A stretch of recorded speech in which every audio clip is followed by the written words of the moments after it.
And we are live on YouTube. Hello, everyone, with my wonderful guest, Rae Fung, and we will be starting the podcast in a few seconds. Gotcha. Thank you so much for having me, Roxana. Oh my goodness, it's such an honor to be with you here. So this is so cool. This is like an international podcast. Oh I'm my so God. happy to be here. Thanks for having me. For sure, it's my pleasure. I see that we have a bit of a sound issue. I hope that you can hear me okay. I can hear you perfectly fine. Wonderful, because I had some interruptions from your side. Hopefully, it'll not happen again. I hope so. I hope that our How about now? Can you hear me well? yeah, I can hear you now. I think Okay, it was got a it. connection I think I issue. just touched my mic by accident, but now we're good. I won't Oh. touch. Wonderful. Okay, and I hope that our friends on YouTube can see us and hear us well. Okay, and we are going to start in three, two, one. Hello, everyone, and welcome to the 17th episode of the Stories About Fear podcast with an amazing, so inspiring guest that actually left me speechless a few minutes ago when we began our talk. Her name is Rae Fung, and she is your speaking coach. And today we are going to talk about how you are enough. I'm not going to say too much about Rae because I want her to be the strongest speaker today.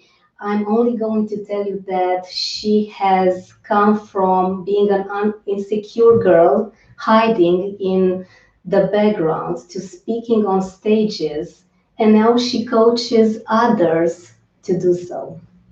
Rae helps corporate professionals and entrepreneurs to eliminate fear of speaking up so they can own their voice at work and in life. Welcome, Rae. It's such an honor to have you. I could not feel more privileged to have you as my guest and you teaching us about how you conquered your fears and how you got to have this amazing mindset. Welcome. Thank you once again. Yeah, thanks so much for having me, Roxana. I love what you do.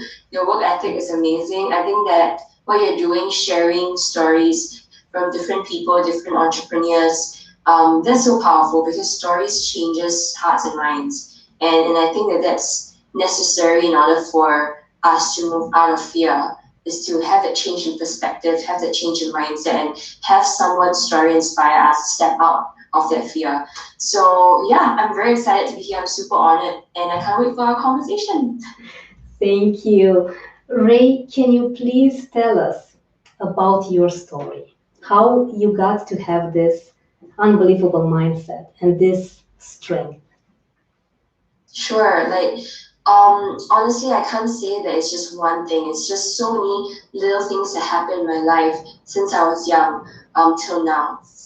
I think the earliest memory of me being in intense fear was, I think when I was in, wow, I mean, the most prominent one is probably when I was in school, and I was like 10, 11, 12 years old, and I was taking like major exams for the first time.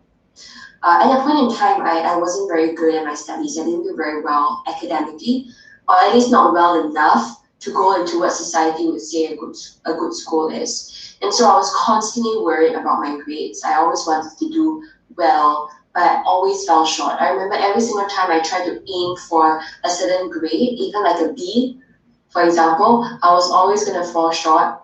And that constantly made me feel like I wasn't enough and I wasn't going to be able to get any job that I like or have a future that I'll be proud of. And I think that happened for so long, like throughout my entire schooling life, I was just worried about how I could even make it in the world. I was worried about how was I even able to do something I love, or am I going to be stuck in a job that I hate forever? And then on top of that, in secondary school and junior college. So that's about 15, 16, 17 years old to about 15 to 18 years old. That's when I started being more conscious about the way I looked. That's when I started like idolizing like TV stars, looking at them on TV, on YouTube, and just wondering why I couldn't look like them. I remember one of my earliest idols was Selena Gomez.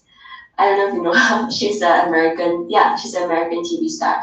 And back then, as I was watching Wizards of Waverly Place on Disney Channel, I just thought that she was so cool and she was so beautiful, and I tried to look like her. So when she parted her hair to the left side, I parted my hair to the left side as well, which is why now I have a left side parting. And when she wore like beanies and scarves, I also got beanies and scarves, and I copied how she looked. I remember I had a poster of her on my wall, and I always wanted to look like her. I just never felt like I was good enough. I never felt like I could look like anyone on screen. And that was what I thought was the expectation. And I also felt like if I didn't look like these people, that I wouldn't be loved. I wouldn't be able to get a boyfriend back in that time, when I saw getting a boyfriend as a mark of attractiveness. So a huge part of my life, I just always felt insecure and not good enough. I never felt like I was worthy of people's time, or that I was worthy of good opportunities in life. And I always felt like the good things that I've wanted, like going to a good school, getting the internship of my choice, getting a job of my choice, were reserved for smart people and reserved for people who, were smarter and wiser and more beautiful, more attractive, more charismatic, more confident. And I never associated myself with those traits. So that was like a huge part of my life till I was like 21. That's when I started working in the club.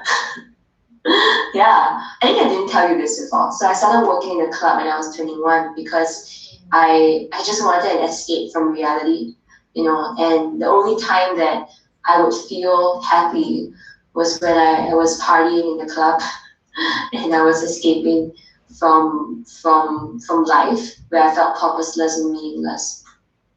But every night when I come back home, the next morning when you wake up, when the high is gone, the music has gone, I go back to reality and realize that I still feel I'm not enough. I still feel like I have no purpose or no value, and I didn't really know what I wanted to do in life at all. And I guess you could say I never really found my voice. I never really thought I had a voice. I just always tried to be like someone else. Yeah, I mean, now I talk about your unique voice so much, but back then I didn't know what was unique about me at all. I just felt like a defect. And I remember there was once one of my mentors told me this, she asked me, she said, Rae, I had a vision and I want to share it with you, which is I see a treasure box. And I want to ask you, why you keep looking at other people's treasure box instead of finding the key to yours? And in that moment, I thought, wow, I don't know, do I even have a treasure box?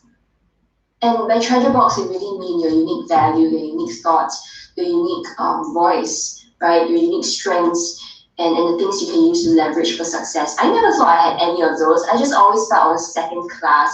I wasn't even at the podium. I always felt like not good enough.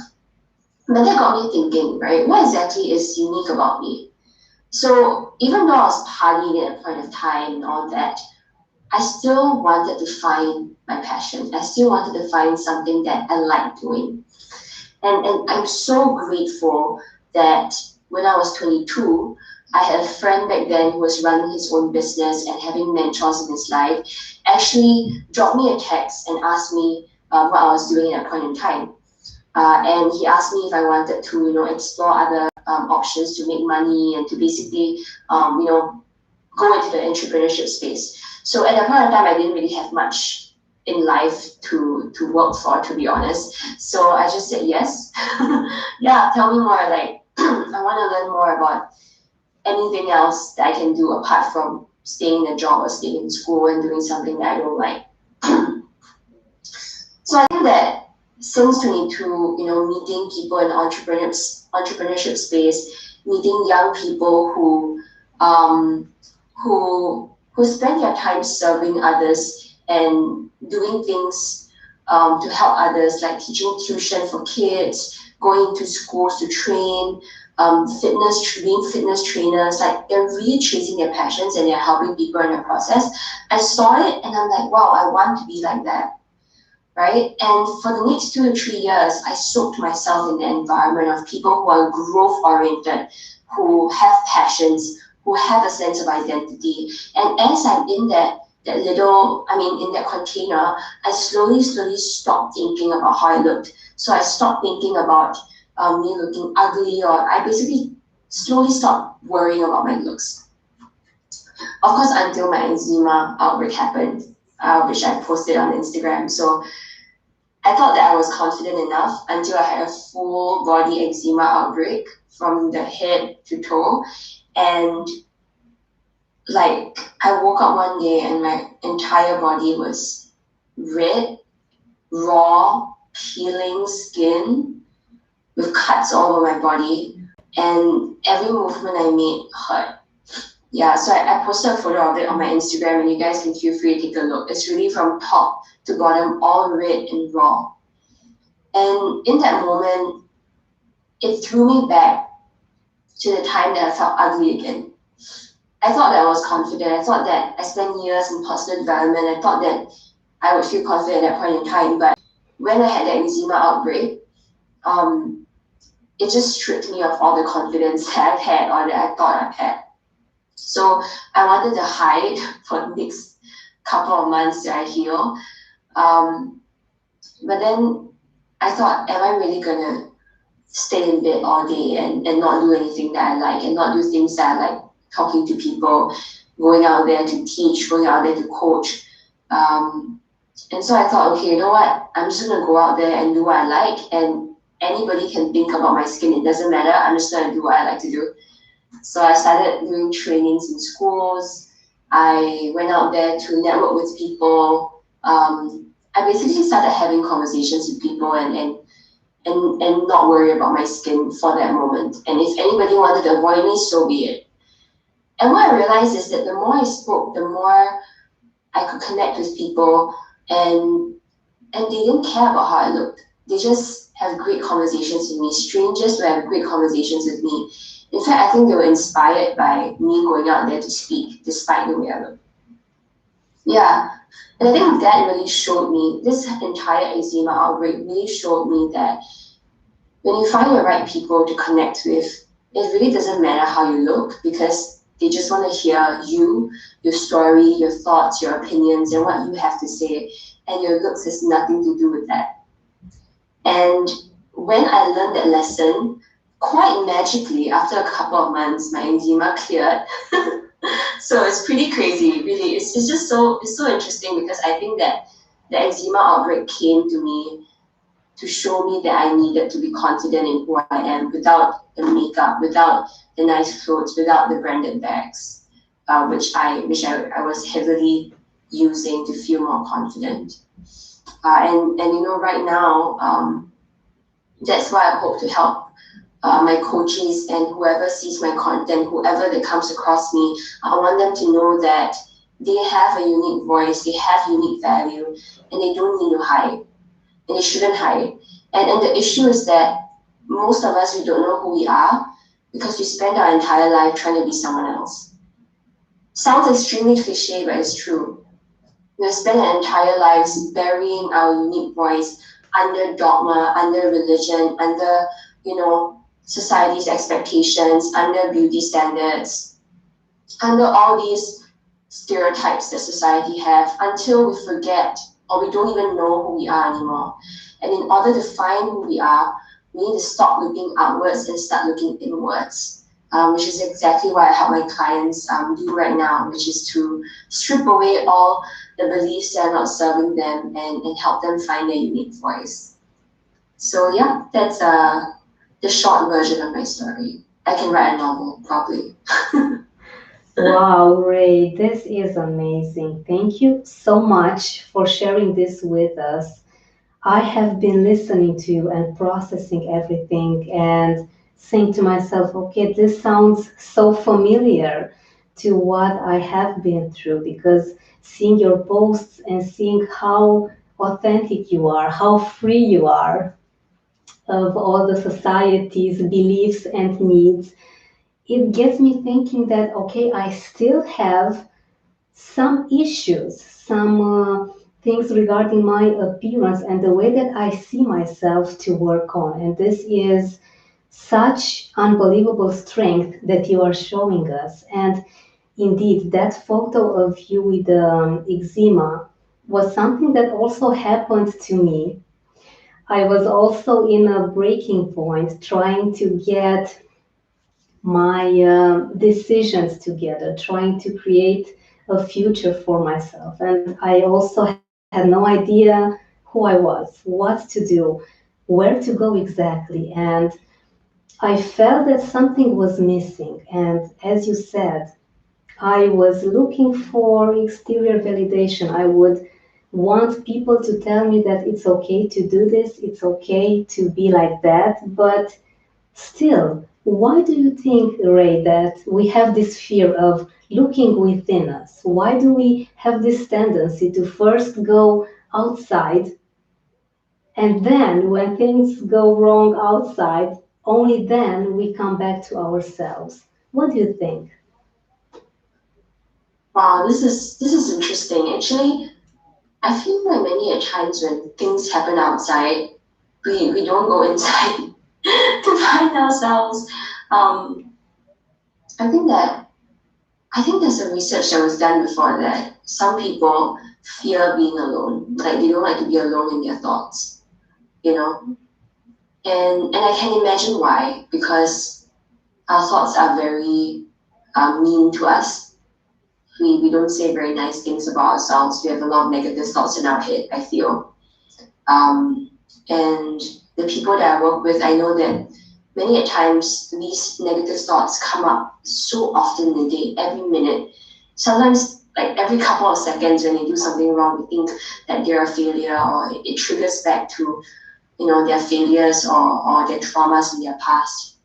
And when external stuff happens, they immediately start blaming things that happen outside or blaming themselves, and they go into the habit of blame and feeling shame, as opposed to taking responsibility and asking themselves, hey, what's the best frame that I can make out of this? Right? Now that this situation has happened, this challenge has come, what can I do next to make things better? What can I learn from this? And I think a great question to ask is, if let's say I believe that the universe or God is here to support me, then what's the lesson here? Right? What's the best way that I can think about this? What's the best frame and meaning that I can make out of this situation? And I feel like when we ask ourselves these powerful questions, we will stop having that victim mentality, thinking that, oh, I'm just unlucky, things are happening to me. It might be because I'm not smart, I'm not rich, you start blaming your situation and your circumstances. Instead of doing that, it's important to just stop, be aware that you're doing that, and then ask yourself the powerful question, which is, hey, I'm given this situation, understanding that the universe is not against me, the universe is here to support me. What can I learn from this, and how do I tackle the next challenge better? I think that having a problem-solving, solution-oriented mindset is very important, to stay out of negativity and to thrive. Yeah. Wonderfully said. I'm so thankful that you mentioned that fears are here to guide us. They are here to teach us some lessons. And another great question that I use is always, how can I do things better? Because most of the times we really do our best, and well, maybe every time we truly want to give it all.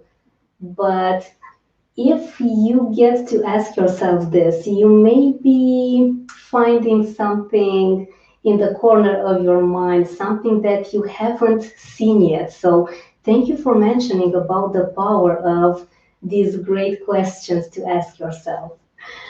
I am so intrigued about you mentioning the treasure chest metaphor, that we all have our treasure chest. Can you please tell us what is the strongest skill, your own unique personal voice that kept you through all the hardship? What was the strongest skill of them all that you got in your treasure chest? Wow, that's really interesting. I've never been asked that question. Wow, okay, let me think. I feel like it's hope. Yeah. Wow. I think that I'm someone that holds on to hope and really never gives up of that hope. Like no matter how terrible I feel, no matter how ugly I feel, I would never think, okay, let me just live a normal life and settle for less. I've never thought that. No matter how not enough I feel, I never once thought that I wanted to settle for a life that I didn't like. I was just always looking for a way to feel happy and to feel fulfilled and to feel good, giving value to the world. And I think that hope really helped me hold on. Yeah. So I would say it's hope. But I also think that our treasure chest, definitely consists of a lot of things. Yesterday, someone asked me, like, what exactly is your unique voice? Like, what exactly is that? I'm like, wow, actually, your unique voice it encompasses so many things, right? You can see behind I write own your voice. So it's like my tagline. So your unique voice has your physical voice, so like your tone, the way you sound. It's like kind of how when you listen to some singers sing, you immediately know it's their voice, right? That means they have this tone and this personality that comes through their voice. So some of us have a very formal, authoritative voice. Some of us have a more like softer, empathetic voice. That once we start speaking, people feel like they can immediately trust us, like a softer voice. So our voice is different, and that is exactly why an introvert shouldn't try to be like an extrovert, because if you do that, you're gonna sound like a second class extrovert, but you want to sound like yourself. So that's why you're gonna learn how to leverage your physical voice. Because introverts are actually great at storytelling and listening as well.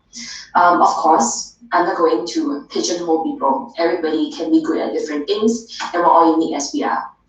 And then we have our metaphorical voice, which is essentially our unique thoughts, our opinions, our stories, like how, right, like how you just mentioned your amazing story about your past, and how you're using it to inspire entrepreneurs to step out of fear now. Those stories are also part of our unique voice, right? That our quirks and all of that comes all neatly packed in this treasure box. And if we only decide to stop trying to be like others and start asking ourselves who we are, we'll really be able to attract all the opportunities that we like. I recently asked a couple of my clients why they decide to work with me, and most of them said is, of course, they believe in me, they believe in my expertise. I definitely posted a lot of results and testimonials on my Instagram page. But that aside, they decide to work with me because of my presence and my energy. So most of the time, like that's you. Like if you're confident, you radiate this confidence and this energy, and people just want to be around you. So you ask, like, if what charisma is just being yourself, acknowledging your treasure chest, acknowledging your unique voice, and just be yourself, and people will radiate. The right people will radiate towards you. Yeah. Wow, wonderfully said. I love this. Being yourself means that, yeah, you can be your goofy self, be your not so good looking and handsome looking all the time. It means having the right energy inside of you. And yeah, I remember that I used to be very eager to copy everyone else that's out there. When I began my speaking career, I thought that I needed to do as some people told me to, and how I saw other people that were more formal acting on stage. And I thought that, okay, I don't need to move my hands at all. I don't need to shake my hand. I don't need to do anything with my body just to look professional and good. And the result was so funny that I didn't delete any of my very beginning videos. You can still see them there. It's just proof showing that you need to let your personality shine, because when you try to do something else that has nothing to do with you, and of course you yourself don't believe in it also, because you can see on my face how uptight I was trying to be very professional. This is just an example to show how beautiful and freeing and relieving it is to be who you truly are. And yes, indeed, I discovered about myself, because now you got me thinking about my very own treasure chest. What's in there? I got to see that I have a very funny side. Maybe not everyone would consider it funny. Maybe some parts of my jokes would be a bit awkward for some, but as you said, the right people will always gravitate around you. 100%. Like I'm just doing just something funny that a friend of mine was telling me recently. She was just saying how do you know, like on Facebook there are Facebook groups for like foot fetishes. Like, you know, people who have foot fetishes and they pay money for people's foot. And there is actually a foot fetish coach out there teaching people how to groom their feet in order to sell it for money. Like, it's so interesting, right, that anything has a market nowadays. And you can think anything about this foot fetish thing, but there's someone out there making good money coaching people how to groom their feet. So if you think about it, whatever you do, if you're yourself, you're gonna get haters, but you're gonna get lovers too. Not lovers, you're gonna get fans too. At least create an impression on someone. I always ask people this: would you rather someone meets you and they have zero impression of you, or would you rather they meet you and they either like you or hate you? Like for me, I would rather they like me or they hate me. Exactly. I don't want to like they meet me and then they just don't remember I existed because I was trying so hard to not offend or to not say things, being afraid of being judged, and then I'm not myself and I just be meek. You know, so I think you just gotta be yourself, and the people you're meant to serve, the people you're meant to hang around with, will come to you. They'll be your tribe, and those people that have something to say about you, they don't like you. It's okay. They're in someone else's tribe. Let them go to them. Yeah. Beautifully said. I used to be very conscious about what other people think of me. As a people pleaser, I have to say that I was a professional people pleaser, wanting to not upset anyone, wanting to make sure that everyone, when they would leave me, they would at least love me, not to say anything else, because I needed to have their constant approval to validate that I was good enough to be in their presence. And it's it's interesting now that I think about this, and I have learned some amazing lessons along the way. And I wanted to ask you, Rae, what does inspire you most in your work? What is it that you find as being your strongest source of energy that gives you the fuel to move on? Well, I mean, great question there, because do I love every single part of my work? The answer is no. I love speaking to people. I love coaching people. I love doing all the people related stuff. I am really good at coaching and connecting with people.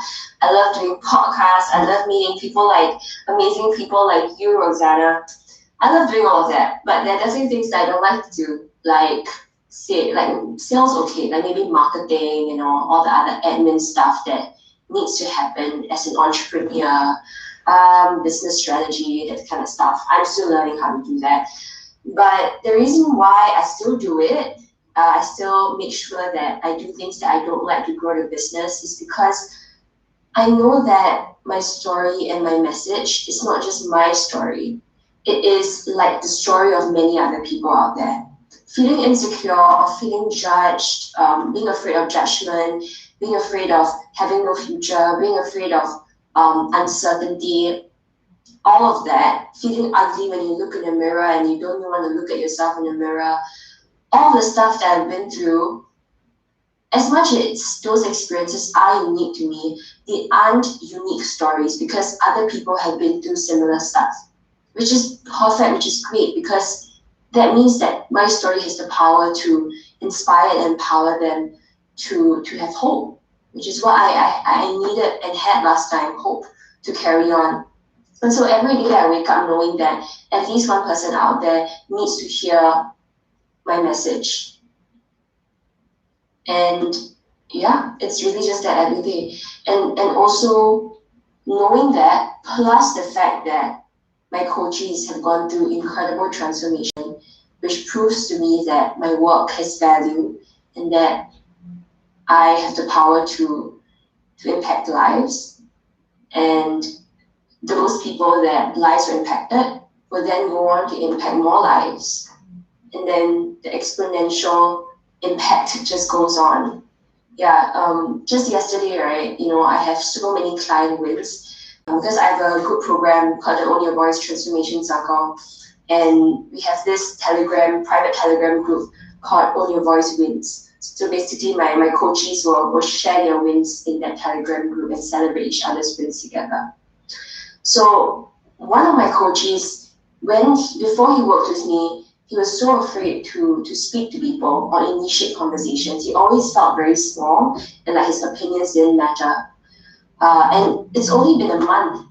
And right now, he is actually going to bookstores or in his gym, and he's approaching people and initiating conversations with strangers. Like, it just blows my mind, right? This is a guy that was so afraid to even talk to his colleagues. And now he's approaching strangers to have small talk and conversations with them. And one of my other coaches, she also has a similar fear, which is she feels very small when she's talking to people who are more experienced than her. And she always feels like she's too shy, she's too introverted, she's too quiet, she doesn't have much experience or much credibility. And after just a month of working with me, just yesterday, 2 of the seniors at work, they had 12 years more experience than her, and these are seniors that she really respects, actually commented and complimented her, saying that they see the difference in the way that she speaks and lead the team. Wow. And that's just like, wow, like when I hear that, I was so, like my heart was just singing. It was 12 a.m. I was supposed to shower and go to bed. I was like high on joy. And the best part is that when she decided to work with me, it took her a couple of months to decide. And not because she didn't trust me. She has been following me for a while, but she was trying to find the trust in herself to get out of her comfort zone. And then she finally reached out to me and wanted to work with me. And when she decided to invest in the program, she told her boyfriend that, and her boyfriend was so mad. Her boyfriend was like, what? You spending so much money? You should have just gone and bought yourself clothes or something. Like, I think you're perfect as you are. You don't have to, go for programs. And she defended and stood up for this decision, and she said, no, this is important to me, right? Like, I want to wake up and be able to stand up for myself and speak up and love who I am, and I want to work with Rae. And so it's just kind of amazing how in just a month, she has transformed so much. And the goal which she set for herself when she was 30. So actually she set a goal that she wants to be able to be confident and love herself fully when she's 30 years old. But she's only 20 plus right now, and we actually shocked in the process because of the limiting beliefs that she has overcome and then she has coached herself through my guidance. She now feels enough, and she doesn't have that barrier to talk to the seniors anymore. She's like a different person, you know. And these stories are the stories that I remind myself every day that I'm going to wake up and do what I do so that I can transform just one more life. And this one person is going to wake up to transform more lives. And, you know, final thing for this question. Yesterday, she sent me this message. One of my coaches sent me this message. She said that she always thought that she would just want to be a housewife and have kids and, you know, live a normal, what I say, like a housewife life, which is not wrong, by the way. I feel like I'm gonna be a housewife. Go for it. Mothers, I really respect you. It's a really tough job. But for her, I think she wanted to do more. She had dreams, but she just felt like she wasn't enough to pursue those dreams. So she gave herself that standard of like, I'm just gonna, you know, live a comfortable life as a housewife and take care of my kids. And she told me that when the limiting belief of her not being enough got lifted, she suddenly started thinking about how she can help others. And she was thinking of maybe even working at the SOS hotline to help people who are suicidal and, you know, call the SOS hotline. And she said this one sentence. She said, it's amazing how she started dreaming bigger once her limiting belief was lifted. Because she stopped worrying about herself and she started thinking about how she could serve other people. And that just blew my mind, because this just means that many a times what's holding us back is that one fear that we haven't learned how to overcome. It's just like one thing. Like, you don't need to try to learn so many things. Just overcome that one fear, that one thing that is holding you back, and that will really unlock your potential. Yeah. Wow. These stories that you mentioned actually feed your soul. These are food for soul, and I have to congratulate you for these. I have been reading them on Instagram. I have been following you now, and you do an amazing job, Rae. Thank you for doing what you do. You are such an inspiration that maybe sometimes, as we talked earlier, you don't even understand how strong your impact is. For example, for me, as I saw your post with having hair on your legs, which is normal. My fearless friends, hair is normal. It is there for a reason, because otherwise our bodies wouldn't grow it. Rae had all sorts of insecurities being in school and people telling her about her body hair. And I was so devastated when I was around 15 years old, 16 years, when I had to look picture perfect to be able to go outside of the house, even in the village. I needed to have all sorts of devices to get all my hair from my body out to look perfect, my hair, my makeup. And I was so afraid to have even one stray of hair looking not in its place that it became so frustrating, because these picture perfect images are not always real. We need to understand that our bodies are unique and beautiful and amazing as they are. Talking about motherhood, I myself have a baby girl, and let me tell you, it's easier to be an entrepreneur, so much easier than being a mother, because you don't know what to expect. And I wanted to ask you, can you please share with us, what does owning your voice mean exactly? And what is the strongest strategy that you put in place with your clients? Because by now, I'm so convinced that everyone will want to at least get in touch with you, to work with you, to get to know you better, to check out your amazing masterclass. Please tell us all about your wonderful work, and how can our listeners and viewerships on YouTube, how can our viewers get in touch with you? Oh, thanks. Thanks for saying that. Wow, your edification is just it brightens my soul.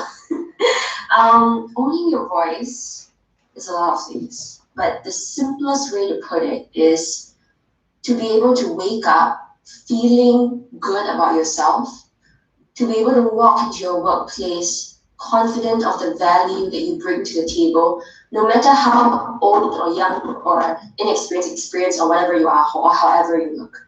To be able to raise your hand on the boardroom table to say what you want to say and not overthink it and second guess what you have to say.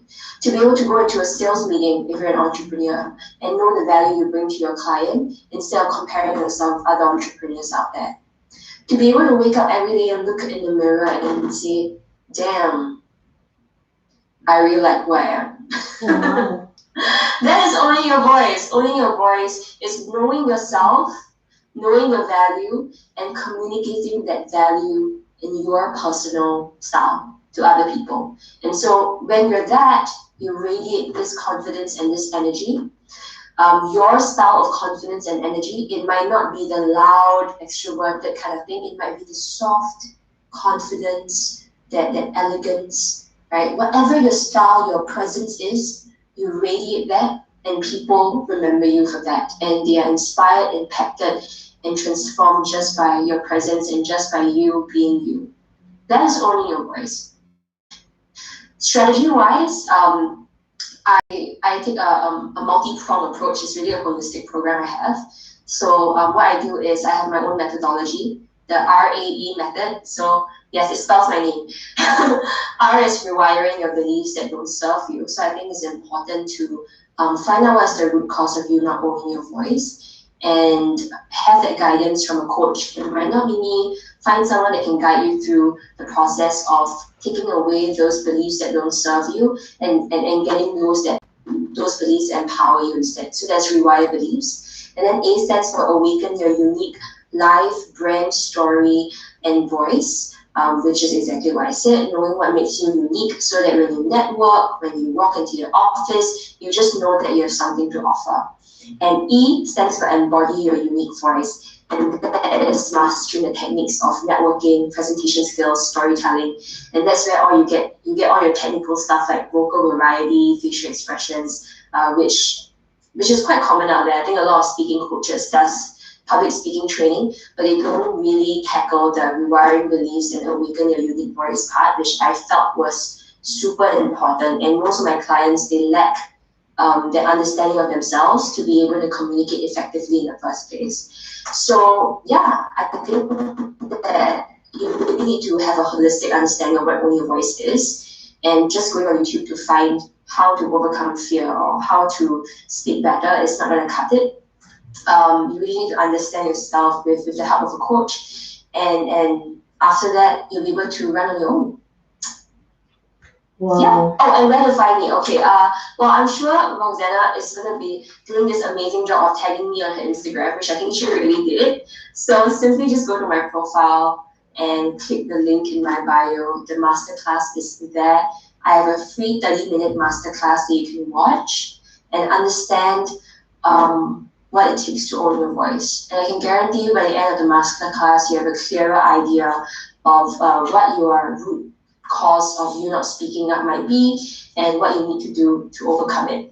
So you at least have a broad picture vision and idea of what you need to work on in order to be a more confident speaker in work, in life, and in business.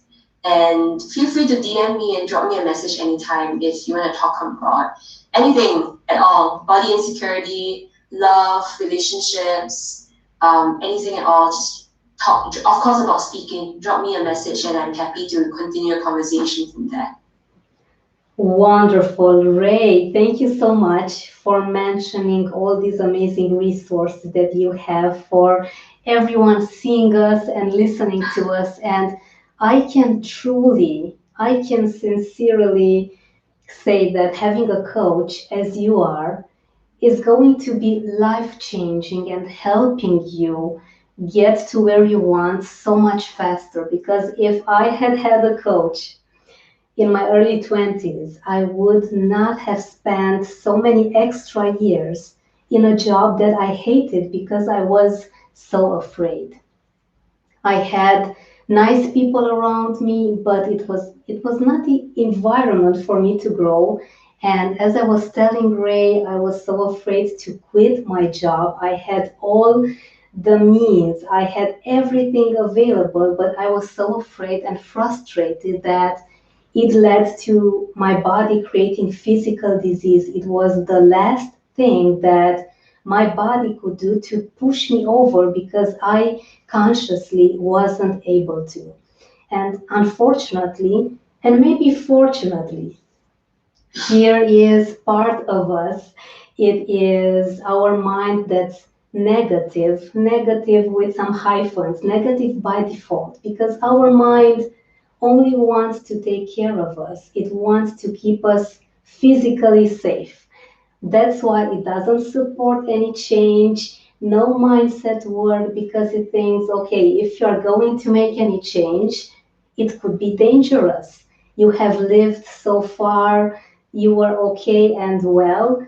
If you do anything different, it may lead to something happening to you, and I don't want this to happen. And that's why it's difficult. Even when we want to start a mere diet or when we want to do something new, we need to get someone to help us. And I think asking for help is the most courageous thing that we can do out there. And my fearless friends, get in touch with Rae. You need to at least watch her amazing masterclass and check her amazing Instagram profile. Check her videos because you will not be the same after getting in touch with her. You are magical, Rae, and I have to thank you so much for your wisdom, for sharing with us your amazing story, and for being such a strong light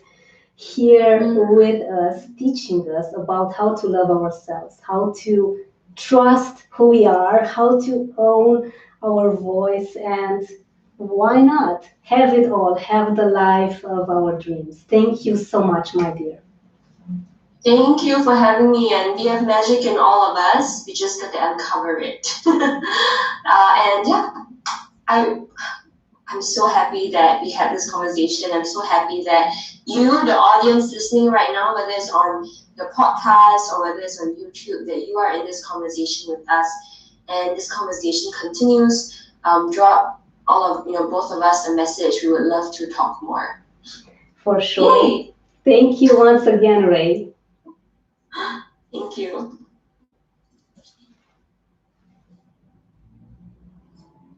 Yay!